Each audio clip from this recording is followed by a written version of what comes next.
एक बार की बात है। एक राजा था जिसका बेटा शिकार का बहुत शौकीन था। राजा कभी कभी उसे शिकार में शामिल होने की अनुमति देता था, लेकिन उसने अपने वजीर को हमेशा राजकुमार के साथ चलने और कभी भी उसकी नजर से ओझल न होने का आदेश दिया था। एक दिन शिकारी ने एक हिरण को जगाया और राजकुमार ने सोचा कि वजीर पीछे है, इसलिए उसने हिरण का पीछा किया और राजकुमार ने इतनी तेजी घोड़ा भगाया कि वह अकेला पड़ गया। कुछ आगे जाकर वह रुक गया और उसने देखा कि वह रास्ता भटक गया है। वह वजीर के पास वापस जाने के लिए मुड़ा, लेकिन उसको कोई रास्ता समझ नहीं आया। जब वह वजीर को ढूंढने की कोशिश कर रहा था तो उसने सड़क के किनारे एक खूबसूरत महिला को देखा जो फूट फूट कर रो रही थी।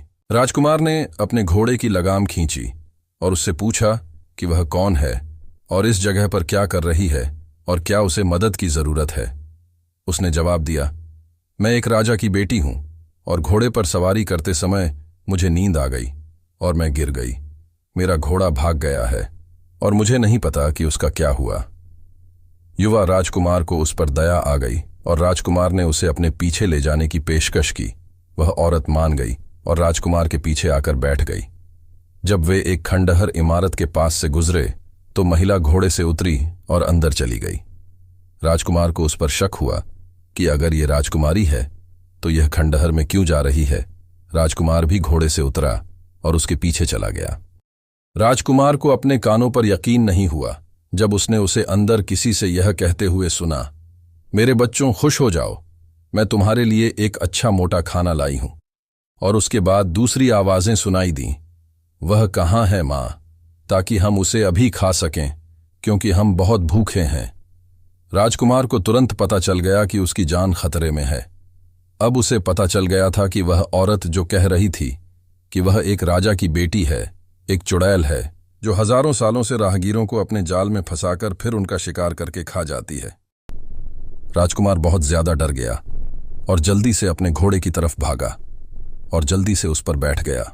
चुड़ैल फिर से राजकुमारी का रूप लेकर राजकुमार के सामने हाजिर हो गई और यह देखकर कि वह अपना शिकार खो चुकी है, उसने राजकुमार से कहा, डरो मत, मैं एक राजकुमारी ही हूं, बस अपना रास्ता खो गई हूं।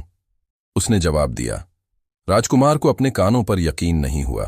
राजकुमार समझ गया था कि चुड़ैल अभी भी उसे अपनी बातों में फंसाकर उसका शिकार करना चाहती है। जैसे ही चुड़ैल राजकुमार पर झपटने के लिए दौड़ी, राजकुमार ने अपना घोड़ा दौड़ा दिया और वह जितना हो सका उतनी तेजी से भागा।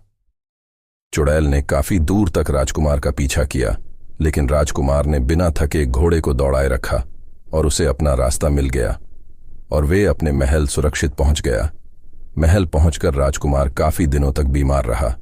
राजा के पूछने पर उसने उसकी सारी बातें बता दी कि कैसे वह चुड़ैल के जाल में फंस गया था। राजा ने इसका जिम्मेदार वजीर को माना और क्रोध में आकर उसने वजीर का गला घोंट दिया, जिससे वजीर की वहीं मौत हो गई। इसके बाद राजकुमार ने राजा को बताया कि इसमें वजीर का कोई दोष नहीं था, उसी ने ही अपना घोड़ा तेजी से भगा दिया था, जिससे वजीर उसका पीछा नहीं कर पाया था।